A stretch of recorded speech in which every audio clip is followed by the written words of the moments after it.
it's, I don't know, Ben, this is just making me so angry to read. Yeah, I mean, obviously they get tips on top of that, but agreed, the cost of living in New York is very, very high, and this is quite the move by Adams. I think it's fantastic to be paying people as much as possible for the jobs that we all rely on. This is almost a 200% pay raise, which is far more than any union would ever negotiate for and ever ask for. And of course, delivery drivers should have a minimum wage, and it should be a generous minimum wage. I think this rate is fantastic. I do hope that it doesn't result in them having to use robots to make deliveries instead, or do something else if they feel they cannot actually afford it. But if the numbers bear out, and if they did due diligence to figure out that this can be, taken on by the restaurants and not put them into financial trouble, because running a restaurant is not easy either, I'm all in favor of it. It's fantastic. I want the minimum wage to be as high as possible for everybody, obviously, as long as it doesn't put those people out of work. So hopefully it's all good, but it's a great development. And I like New York stepping up to help the delivery workers that we all rely on. So it's very nice. Right, and Uber Eats apparently is not going to step up and help these workers, or they're upset that it's happening, because we have this statement that they made to CNN. Uber Eats said the city is not, quote, being honest with delivery workers in a statement Sunday. Uber also owns Postmates, which is great. I think the idea that the city had to tell the Uber drivers, the delivery drivers, that they were being underpaid. The idea that they weren't acutely aware of their circumstances. And speaking of circumstances, the city is lying to you. You're making plenty of money. Oh, I didn't realize that. Got it. But yeah, let's talk about that, because there's the level of poverty in New York City is very high. Let's pull this up. Almost 2.7 million New Yorkers, or 13.9% of the state's population, live in poverty. And a lot of the people living in poverty work full-time jobs. Some of them are delivery drivers. I just can't get over the idea, though, that they had to be told, right? I had no idea I wasn't making a lot of money until Eric Adams gave me a ring on the phone and said, "Hey, would you like to make more money?" I was making plenty of cash until Uber let me know that apparently I am so well paid. I'm rich. All right, well, Ben, thank you so much for joining me today. Always a pleasure. Tell the people where they can find your work. This Saturday, great show with Doug Stanhope, nowherecomedy.com. You can go to my website, benglebe.com, for all of my things. And follow me at Ben Glebe on Instagram, Twitter, and TikTok. 3 stand-up comedy clips every week, plus my Rebel HQ videos, 2 a week there as well. Great, and everyone also check out my Rebel HQ videos, YouTube and Facebook. And thank you all for tuning in. Don't forget to stick around, because we have Watch List with Jayar Jackson coming up after this. But thanks all for spending some time out of your day with us. Until next time.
Welcome, friends. Welcome, family. What's up, Ma? Welcome to the Watch List, you guys. It's a Tuesday edition. Every time I say this, it's because I have to make sure I remind myself, what the hell day of the week is it now? It's the second day. We're beginning to steamroll up this hill before we get to the middle of the week, as usual. Except there's a bit of a new surprise for you guys today.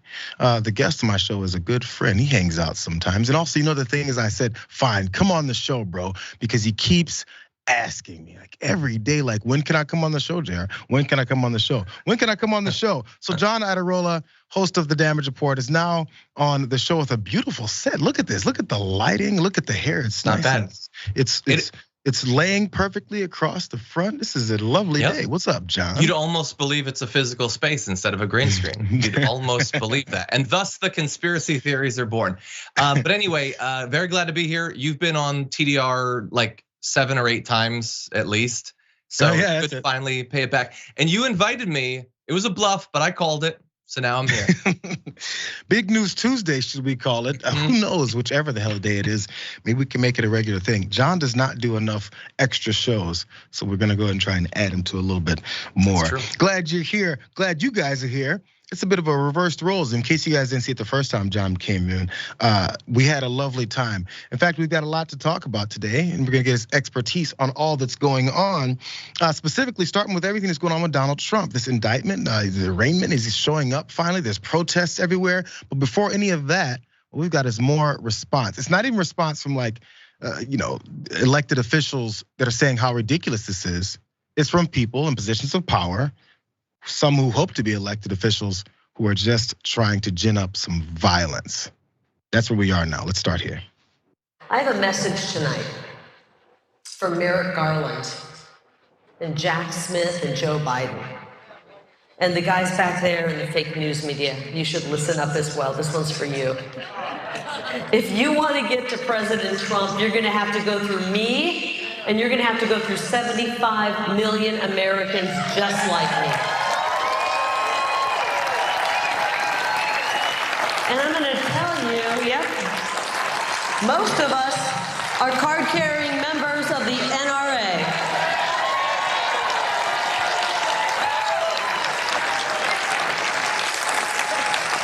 That's not a threat, that's a public service announcement.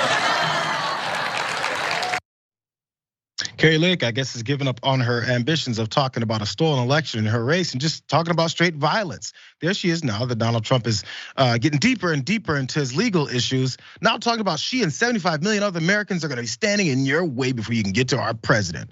I've got news, Kari. He's already showed up. That's what he has to do because it's the law. But still, she's pushing the violence, putting out the NRA and also saying you have to go through us. That's not a threat, that's a public service announcement. We'll see how that whole thing pans out because she's not the only one doing it. Do you think there's just a flash in the pan and there's just one person talking about this? This is beginning to pick up some extra steam. Andy Biggs, he's a representative. Of course he's Republican. This is what he tweeted. We've now reached a war phase. Eye for an eye. Okay, well, we need to get that first eye. Also, Clay Higgins tweeted this out. Apparently it was pretty cryptic. President Trump has said he has been summoned to appear at the federal courthouse in Miami today at 3 o'clock. This is a perimeter probe for the oppressors. Hold, look at this part. Our POTUS has this. Buckle up, 1 out of 50K know your bridges. Rock steady calm, that is all. He sounds like an effing clown. He sounds like he's absolutely ridiculous and has lost his mind. But you know what? That cryptic message actually means something. Professor and right-wing extremist expert Jeff Charlotte talked on PBS about what all this means from Higgins. Watch that.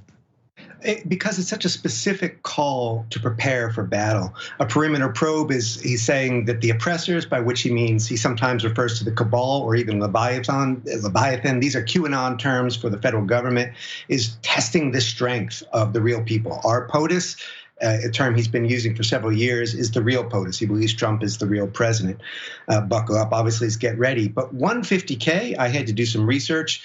That's 1 to 50,000. The ratio, the scale of military grade maps. Know your bridges, I was familiar with, is militia speak for understand the points of attack. Literally, know the bridges that you can seize and hold and stop federal forces from coming in. Higgins in the minds of those who even see Trump as soft for not going into open combat is larger than them. The anger that Trump invokes, he's trying to keep up. In a Saturday night speech, he says either they destroy us or we destroy them. And I don't think he's speaking metaphorically anymore. We went through the January 6th day. We went through the hearings for that whole year. We talked about all the things that they planned and said they were going to do, and then incited their followers to violence. And as they keep denying the fact that that happened, they're doing it yet again. Clay Higgins, elected official, literally sounds like a terror leader who's an enemy of the United States. I want you guys to flip these roles. We do it all the time. Imagine if, let's go with AOC. Let's go with, I was trying to think of a male congressperson or a senator on the Democratic side that maybe they hate so much. Let's go with AOC. If she just says, hold, the real president is ready, hold your bridges, be ready to effing attack. Do you think they'd go, oh, that sounds like some good, wholesome American speak there? But Clay Higgins does it, and he sounds like an absolute terror, a terror leader. And we're allowing this to still go down. Kimberly Guilfoyle is also a member of the Trump family by marriage. She says retribution is coming. It's constant. It's over and over and over again. As we know already, homegrown right-wing domestic terrorism is #1 kind of terrorism here in America. And these are reasons why, John. Here's a couple of your thoughts before we talk about why that's happening. Yeah, the utter normalization of threats of political violence. It's the most common thing in the world, not only for regular right wingers to do, and they've been filling, the right wing message boards, the Donald and Discords and all that. But they're elites too, because they know that there's not going to be any consequences for it when you make a threat. Which, by the way, regardless of whether Kari Lake's comment was a public service announcement, it was also a threat. Can we be clear about that? You don't get to threaten to kill people and then just say it wasn't a threat, and the FBI is like, oh, she said it wasn't a threat. But of course, they're not going to pay attention anyway. So look, they're definitely threatening mass violence. So that's a part of this. But the part, like, I'm just so used to that at this point that the part that I'd rather focus on is when someone like Clay Higgins is like, our POTUS and 150K. I was thinking, you know what? I'm going to look this guy up because maybe he was in the military. It still wouldn't make what he's doing now anything other than like the biggest dweeb move ever. Like, you're not still in the military, you dork. But I looked it up and no, he was in like the cop part of the Louisiana National Guard. And then he managed car dealerships. This is cosplay, is all this is. There is no substantive difference between Clay Higgins talking about like, know your bridges and all that, and me talking about like stationing elvish archers on the barricades. It's all fantasy nonsense that has no relation to their actual life, okay? I can talk about saving lightning bolts for when the FBI approaches.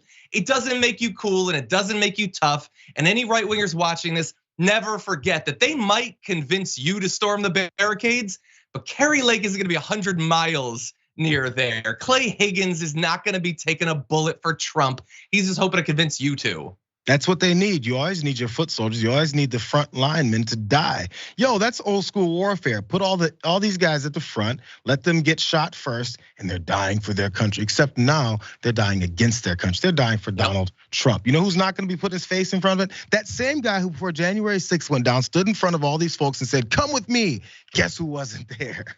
It'll happen consistently over and over and over again. The number of times he screwed over people who said, oh, that's my guy, because I'm next to him, suddenly he's gonna be on my side, he's gonna protect me, and then he doesn't, and they go, but I thought I was special. Then the next, and the next, and the next. We have an endless supply of bodies, warm bodies, willing to put themselves right in front of any kind of danger so they can be the danger. Because again, fantasy land, John, as you pointed out, because of fantasies. We've got 10-year-olds in 40, 30, 40-year-old people's bodies that are talking about these types of actions that they're looking to carry out and have no clue how to. Oh, but there's this military speak, so that means I'm a tough guy.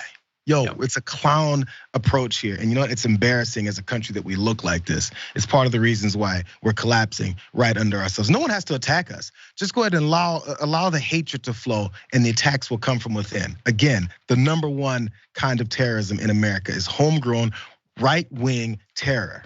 And we're looking at it in front of our faces right here. Let's go to this next story. since we're talking about violence in this country that continues to grow at the hands of Republicans. Let's go ahead and start here because Representative Jim McGovern is pushing back on some, I guess, a limitation on some regulations that Republicans are looking to push. Let's watch this. In the aftermath of massacres, they don't get the sense that there's any outrage by the people who are pushing things like this. And again, I just point out again for the record, the guy who is the author of this bill, I think has a conflict of interest. I mean, he sells these things, and he's the one who's pushing it. So, I mean, I don't. This place is all screwed up, in my opinion, right now. They have the votes to get this to the floor. I don't know whether they have the votes to pass it. I hope not. But at some point, enough has to be enough. In between mass shootings that actually make national news, we're wondering what's going on with many of these gun regulations or lack thereof in our Congress.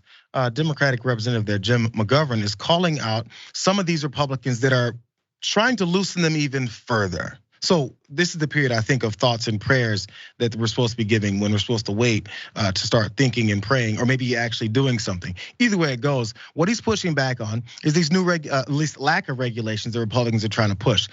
These are pistol stabilizing braces. Now, the ATF put this in place because these make it easier to shoot with one hand and be more accurate and take out more humans as possible. These are braces that are mounted onto pistols to make firing with one even easier. And these Republicans want these limitations on them lifted. Despite the fact, by the way, these stabilizers were used in the mass shootings in Dayton, Ohio, and also in Boulder, Colorado. Now, he talked about a conflict of interest. McGovern did there. That one congressman that was author of this bill is one Andrew Clyde. He was talking on Steve Bannon's show about his struggle to get this bill limited, or at least the bill to limit this hold on these stabilizers. Let's listen to him talk to Bannon about this. I was called about 12:30 or so on Wednesday, and I was told by leadership that that if I didn't vote for the rule, that it would be very difficult to bring my bill to the floor. Now, remember, the bill that I have is H.J. Res. 44. This is the pistol brace rule. This is a rule, or this is a bill rather, that takes down the overreach of the ATF. The ATF is trying to become Congress here and create a law that they don't have the authority to create.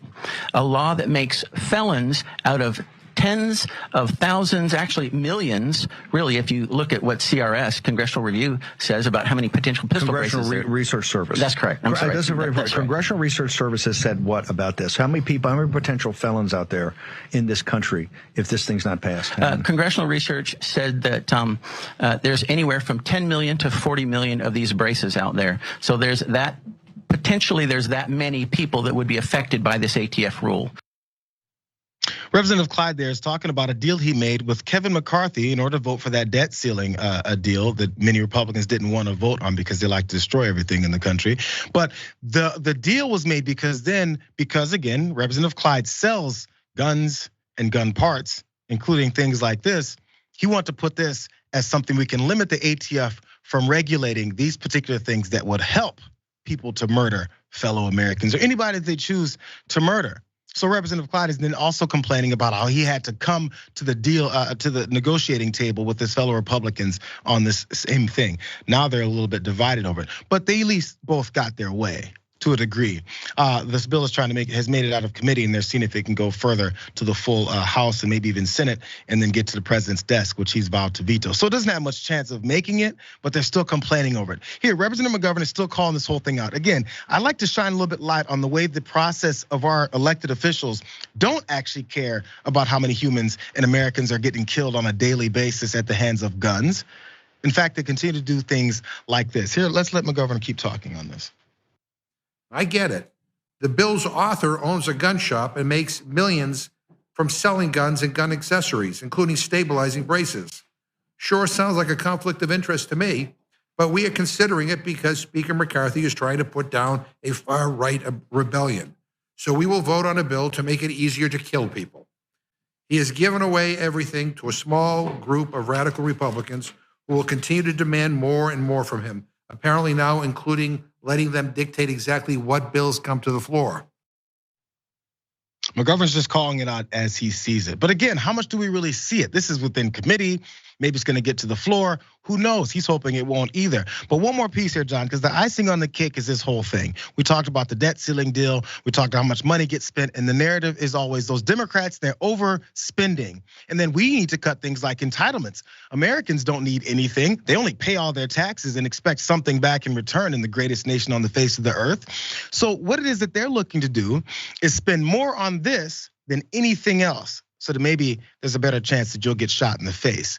Let's listen to this last part because he's pointing out how bad this really looks. It's really kind of ironic, especially after the gentleman from Texas's comments about the debt ceiling and all the, the controversy generated by some of the extreme members of the Republican conference over, the debt and the deficit. And we have to, make sure that we're not spending any more money. I'm looking at a CBO cost estimate for this bill. Have you seen it, Mr. Nadler? I'll tell you, there's a cost to this bill. And the cost is over $500 million. And so they're fine with adding another $500 million to the deficit, but then they go after food aid for poor people. I mean, it's like, what the hell is going on here? Where are their priorities? Oh, we know where their priorities are, John. A lot to unpack here, but look, they're looking to make it easier to shoot each other, and then also paying much more for it while they complain about how much spending goes on with Democrats in power. Yeah, 100%. Look, it's not going to end up getting actually passed. Biden is going to veto it if it were to actually pass the Senate too. So I'm not particularly worried about that, but I am worried about what it represents. Not only the casual corruption. He's right to point out that the guy has, ulterior motives. He's going to make money off of this, but keeping it real, he wouldn't have to have the shop to be pushing for this sort of bill. Other Republicans are going to vote for it, even though they're not going to personally benefit. They'll benefit politically. It sends a signal to the most radical pro-gun nuts in the country that they have their back. It will definitely make them more popular amongst the future domestic terrorist constituency. They're definitely gonna like that. No, I'm joking, but seriously, if future mass shooters were to get together and set up a PAC to elect politicians, and they succeeded, and they got a bunch of them in Congress, what would be the difference in that hypothetical? How would they act any differently than the Republican majority that we have right now? Whenever there is a chance to do some minor regulations of guns that makes it more difficult to kill a lot of people in a short period of time, they always come down on the side of the higher body count. So this is being popularly talked about as being braces for pistols, and they are braces for pistols, but they're also braces for short-barreled rifles. Short-barreled rifles are, in some cases, depending on caliber, more damaging than pistols and more accurate than pistols, but less accurate than long-barreled rifles. The pistol brace helps to narrow that gap. So you might wonder, well, then why even go to all this trouble? Why not just get a conventional long-barreled rifle? Well, it's a lot harder to conceal a long-barreled rifle. So if you wanted to sneak a short-barreled rifle that you've made artificially more accurate around, you could potentially hide one of these under a coat and stuff like that. It's the sort of activity that doesn't have anything to do with target shooting or hunting or home defense. But if you wanted to get it into a packed place and kill a bunch of people, you've now made that option more accessible and more accurate for future mass shooters. Well, Clyde was also talking about, and also Steve Bannon were talking about how this makes so many felons in the country, so many millions of felons because they have these things. Those makes a bunch of folks felons and criminals. Our drug laws. Yeah, we don't care about that at all. This also, is about Jayar, people getting killed. Super fast. It's not even how the law works. When they make selling something illegal, they do not then brand everyone who owns it a criminal and they go hunt them down. That's not remotely how the law works. They both know that that's a lie. Well, that's the plan. And then to keep talking about, law-abiding gun owners, until that law-abiding gun owner walks into a crowded room and shoots up a bunch of people. And they say, who could have thought? Who could have seen it coming? He had no record. Well, he definitely had access to do these things and motivations to do it. And also people that tell them, hey, go do it, like we just talked about. It's weird how these things keep connecting. Republican leaders talk about how you should get out in front of people and start shooting them because your dear leader is getting caught up with his consequences of his actions. And then also, let's make it much easier for you to do so. Who is it that's un-American here? They keep saying the opposite of what the reality is. Let's take this first break. I'm curious what y'all's reality is. We're gonna couple your thoughts after this break, but also once we come back from that, Gavin Newsom out here in California, he's talking to Sean Hannity one-on-one. They go head to head. You know what, John? I've got some thoughts. Gavin Newsom, he might be a little bit of a force to be reckoned with. I'm just saying, I'm predicting something. We'll do all that when we get back.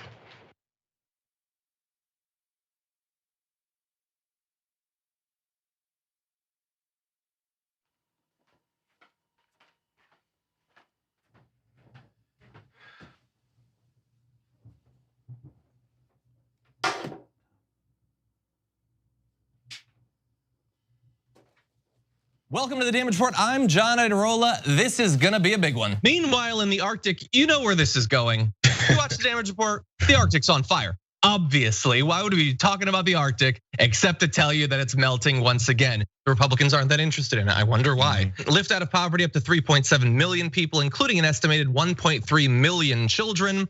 Hashtag save the children? Not if it costs money. I mean, come on.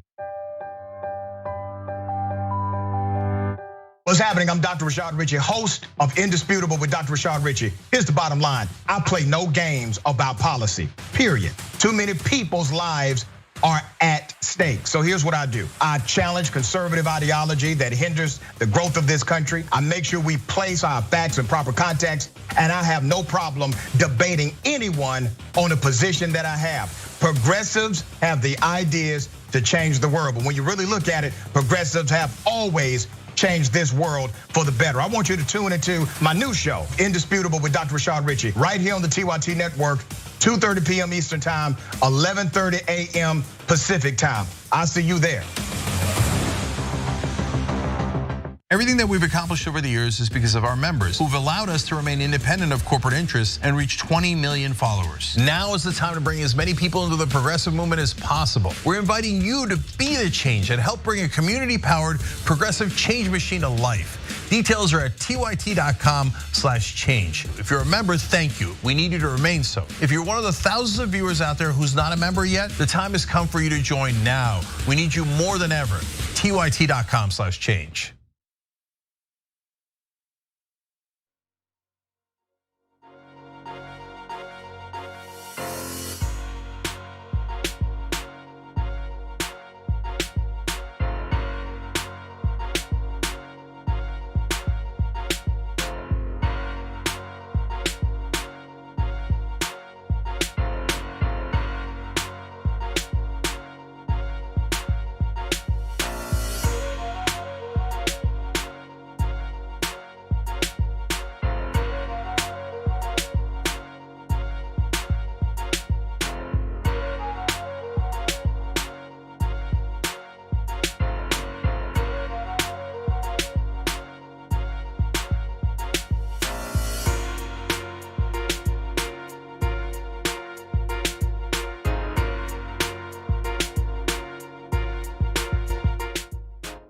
What's up, you guys? Back on the watch list. TYT members, Vicky says, "Oh, daddy." Wow. Says dynamic duo, John and Jayar, love it. I feel like that daddy is for you, John.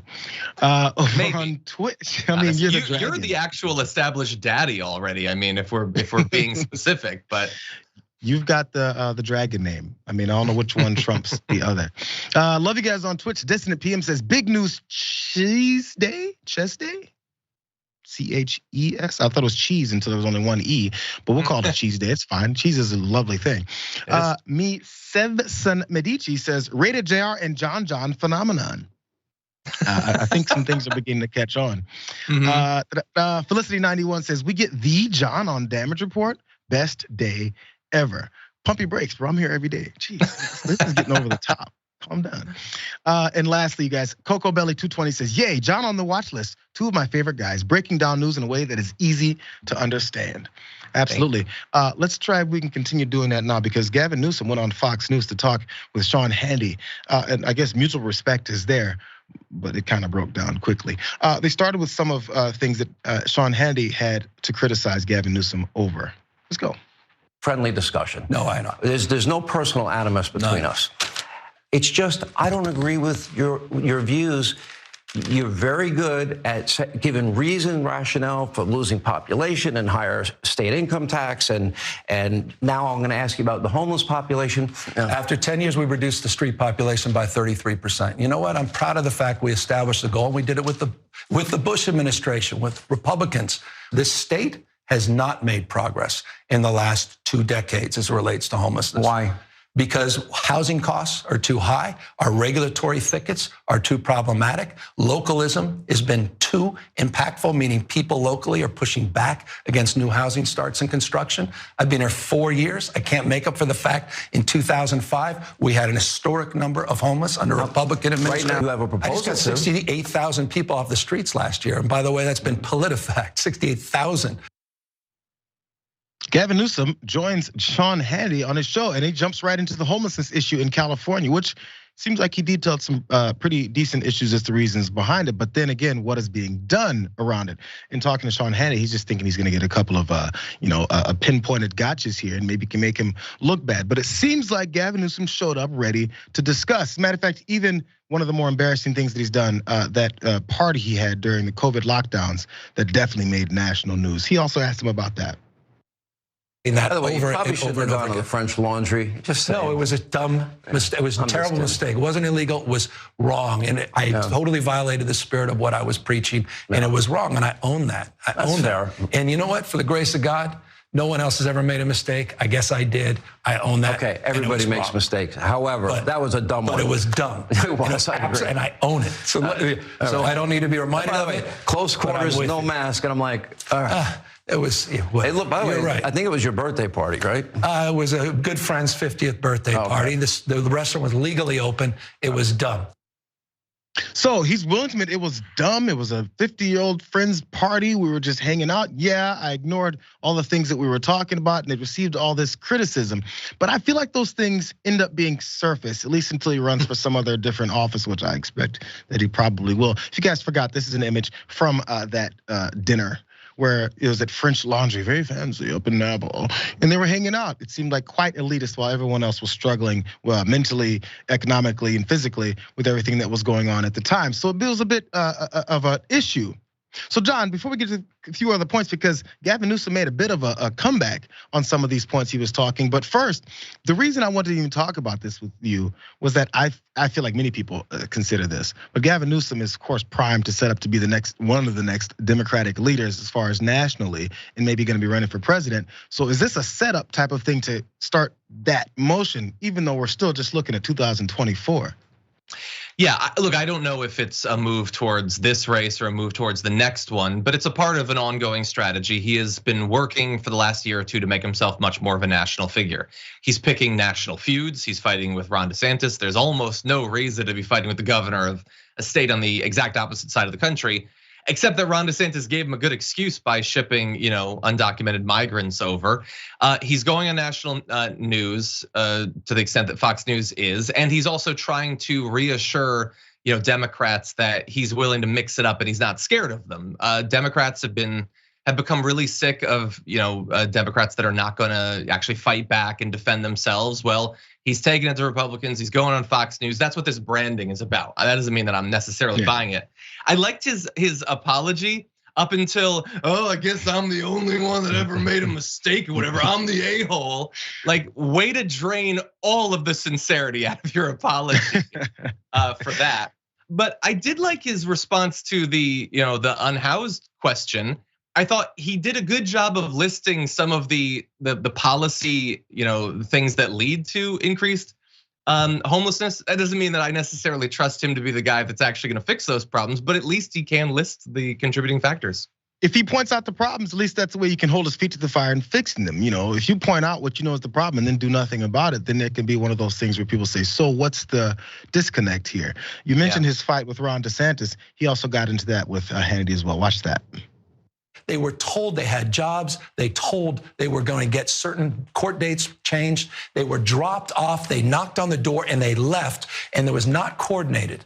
I mean, what kind of faith tradition There allows for is this a videotape dehumanization of the people getting on the plane. because they were all lied to and told you're being taken care of, everything's going to be great. I would be proud and happy. Then because by the way, I have the RFP. Because they landed in your sanctuary state, you're going to take care of them. They should be happy. On this way, the 4th largest economy in the world. We can handle of course all you of can. this. Okay, I'm a border state. Ron DeSantis is not. I know he's desperate to get into the action. No, because a lot of people belly flop.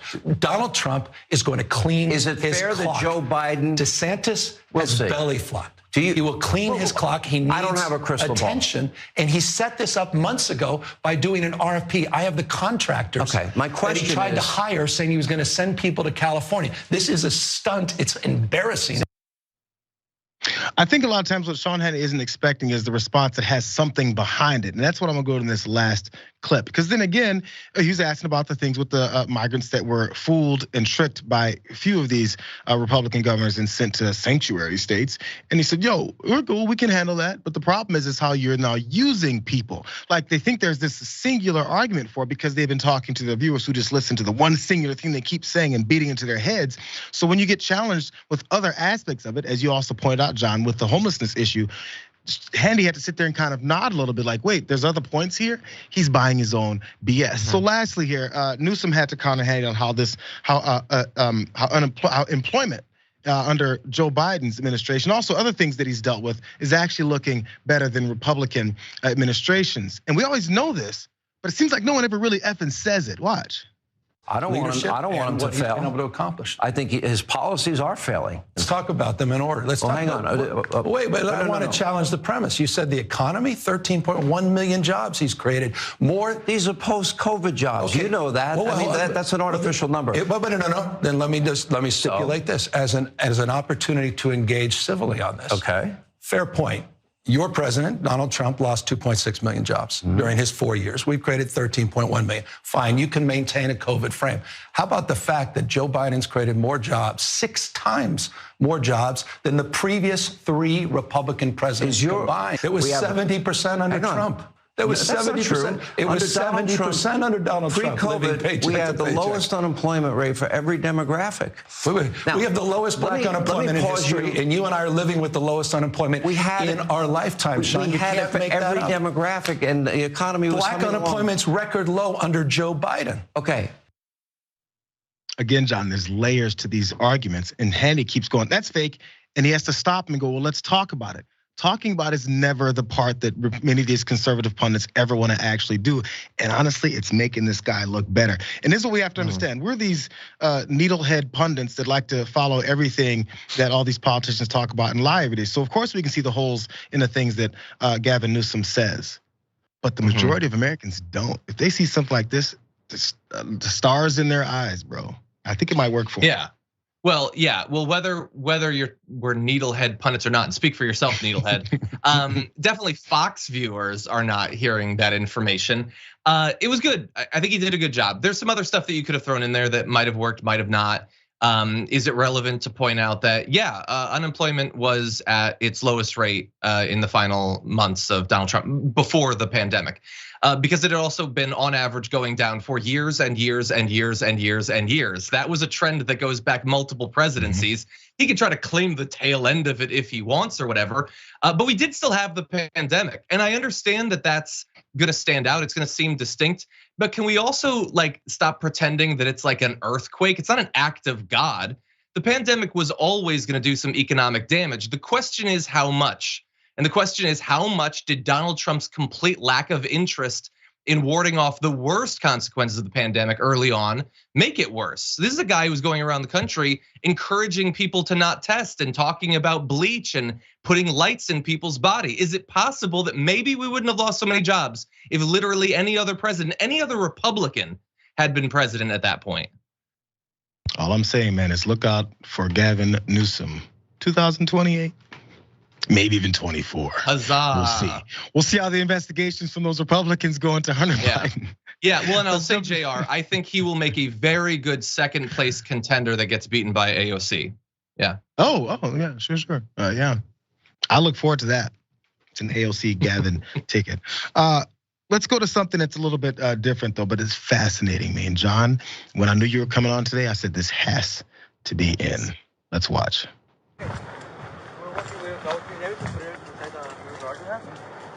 Yeah, brother, Did you see it? Huh? Did you see it? Yeah, me and him saw it.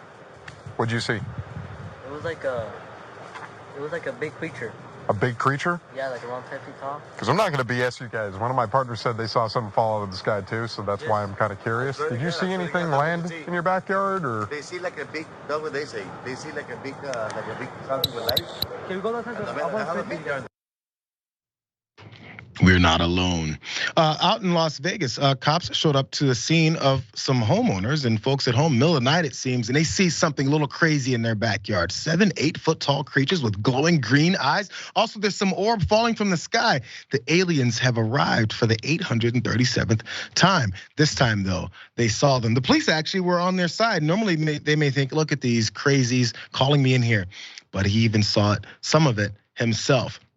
Let's watch a little bit more because they went into the backyard to figure out what exactly was going on. Here's more. Hey, did you guys?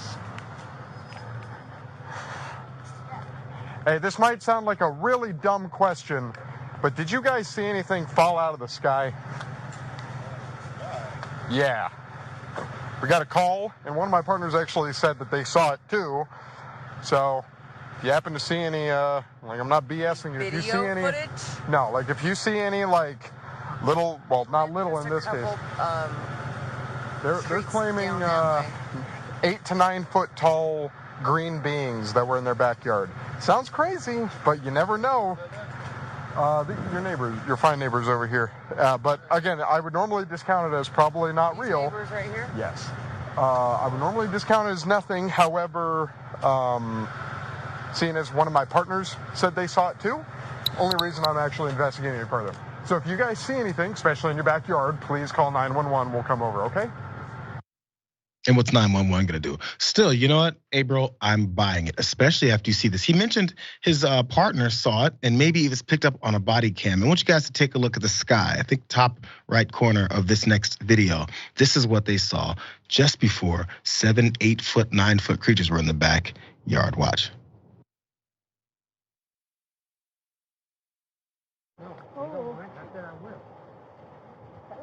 I don't know. No, that's not a fun. Oh.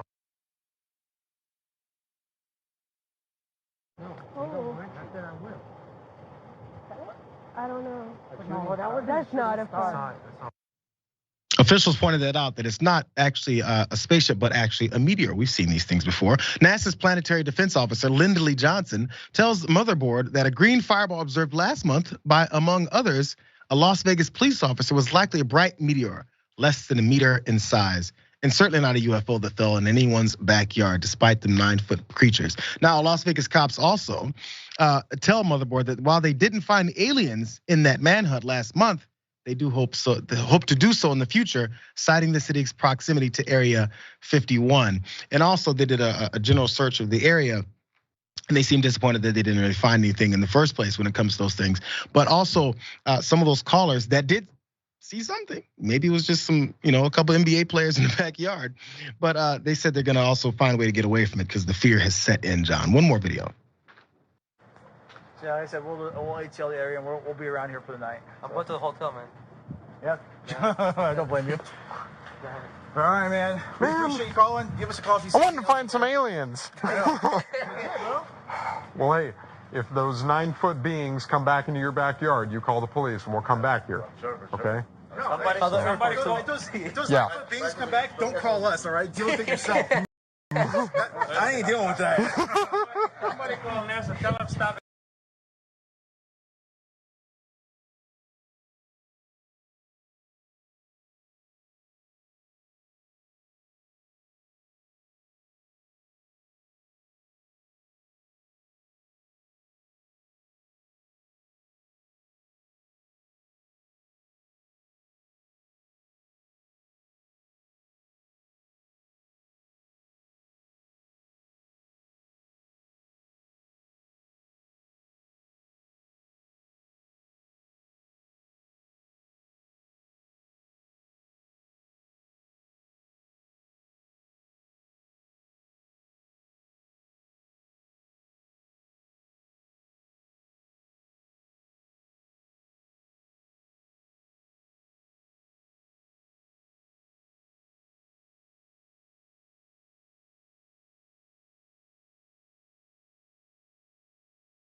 breaking some ankles, knees, legs. Who cares? Maybe even die.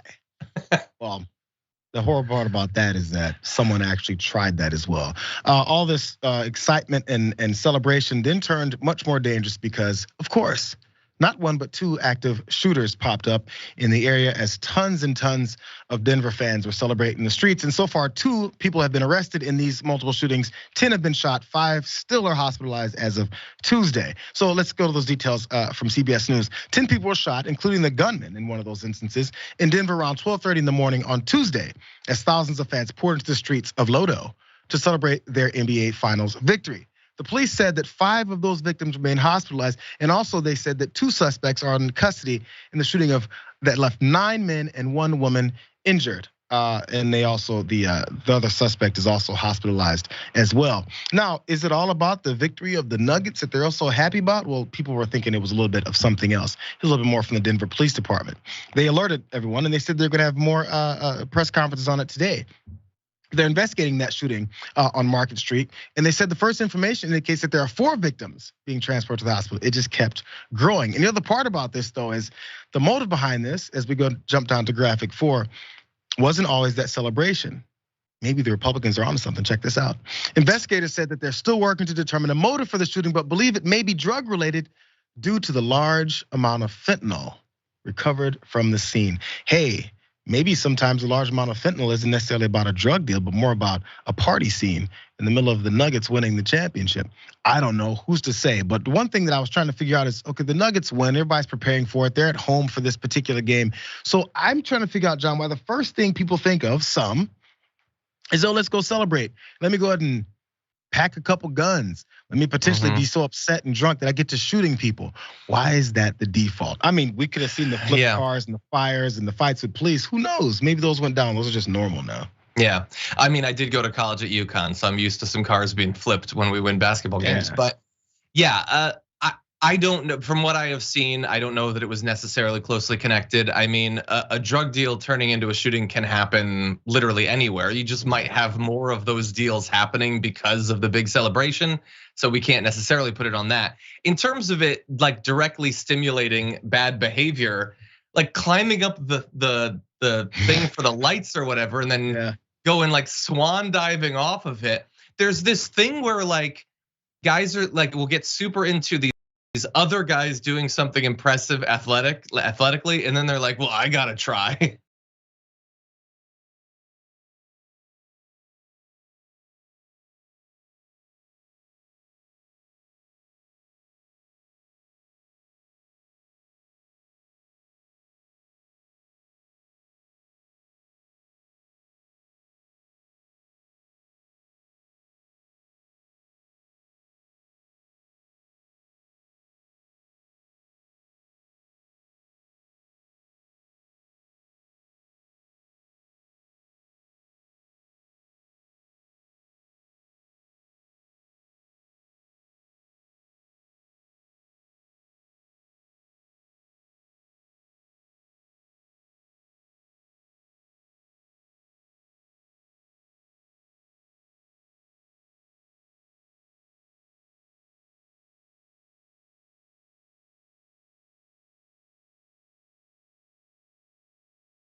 Couple of days ago, arresting a woman that seemed to be on something, and it didn't go so well once they had her handcuffed and had her pissed off. Let's go.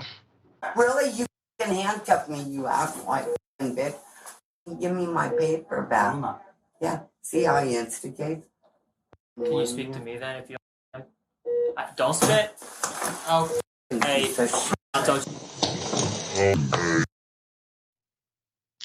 So, a response to a woman that was being unruly and apparently spat in the face of this cop or somewhat near him results in a punch to the face. That's police training, I guess. This woman was handcuffed, brought in, and obviously seemingly high on some sort of drug.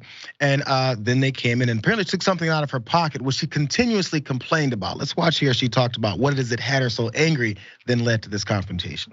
I will not tolerate that language. Well, I will tell you, I'm not tolerating that I can't walk down the street. Hey, give it back to me, you It has to go with your property. Hey, I can have it. Angela, yeah. Why can't I have a piece of paper? They have policies here. You Then can't.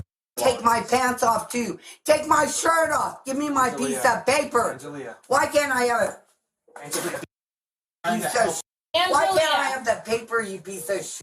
Angelia. You enjoy the Fifth Element. Hey. You wouldn't even know, you Angelia. fucking swine piece of shit. If you continue to So I'll behave tell you this what way, brings me in here today. do I not was walking spit and do down not the get. street. I will not tolerate that. Come up! Give me my paper back. Yeah, see, I instigate. Can you speak to me then if you don't spit? Oh, hey, don't. So yet again, this is the part that happened. You saw them calling her Angela multiple times. Her name is Angela Hall. This is what got her in there in the first place, then led to this a higher level of aggression.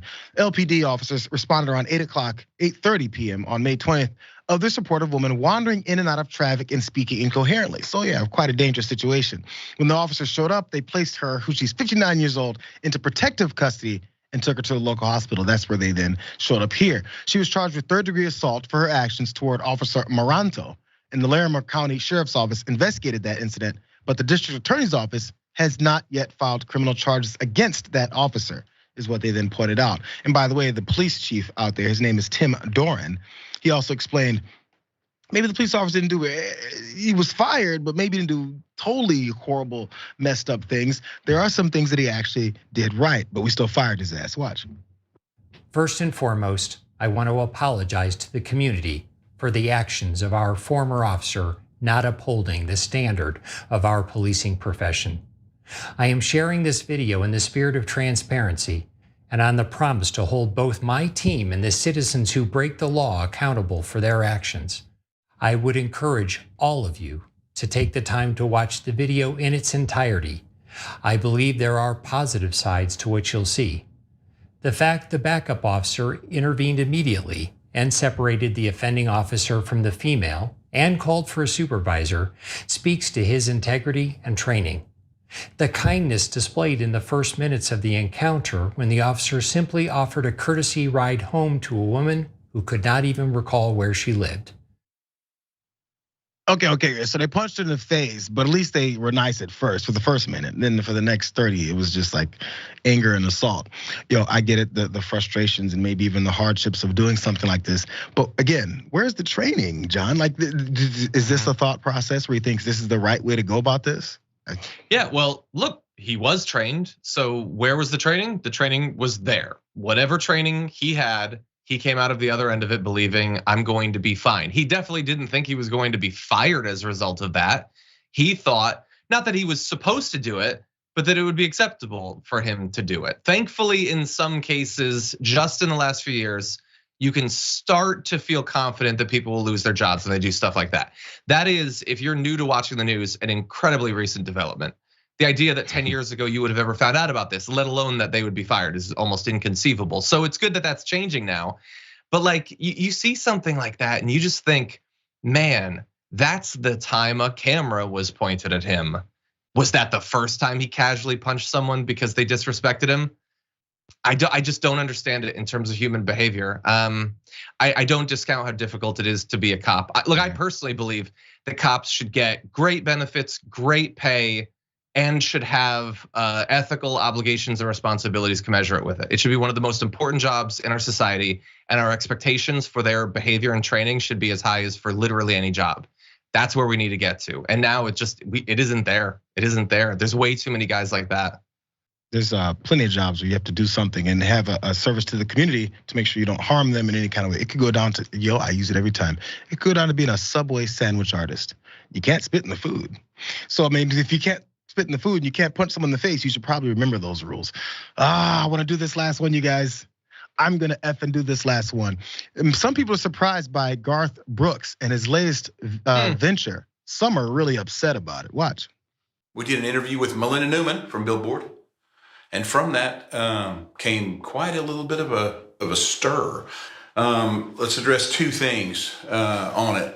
One is diversity, inclusiveness. That's me. It's always been me. We got the same kind of thing on We Shall Be Free. People, wanting to burn our stuff. And so I get it. Everybody's got their opinions. But inclusiveness is always going to be me. I think diversity is the answer to the problems that are here and the answer to the problems that are coming. So I love diversity, all included, so all are welcome. I understand that might not be other people's opinions, but that's okay, man. They have their opinions, they have their beliefs, I have mine. Second thing though, let's talk about being a bar owner. I'm a bar owner now. Are we going to have the most popular beers in the thing? Yes. It's not our call if we don't or not. It's the patrons' call, the bosses, right? Does that sound controversial? Of course, legendary country music star Garth Brooks has opened a bar in Nashville. It's called Friends in Low Places in Honky Tonk. That makes sense. But there's a problem for many folks who would be like, don't you know your base? He mentioned in the middle there, beers that would be served. I think you guys might see where this is going. Yeah, he said he's willing to serve Budweiser products because people drink it. Literally, it's nothing else. But also, this is what maybe angered so many more people. Really fast, you guys, this last part, because this whole thing about accepting people. But the truth is, it's those people in those seats that make those decisions. And that's what Friends in Low Places is going to be. So here's the deal, man. If you want to come to Friends in Low Places, come in. Come in with love. Come in with tolerance, patience. Come in with an open mind. And it's cool. And if you're one of those people that just can't do that, I get it. If you ever are one of those people that want to try it, come. Let's go have some fun, okay? So I don't know how to explain it any better than that, other than what was just said. John, that last part about tolerance and acceptance and coming and have fun and you're welcome. And if you don't like it, you don't have to come in. That sparked a significant amount of anger, even comparisons, photoshopping his face as Dylan Mulvaney and all these types of things because beer.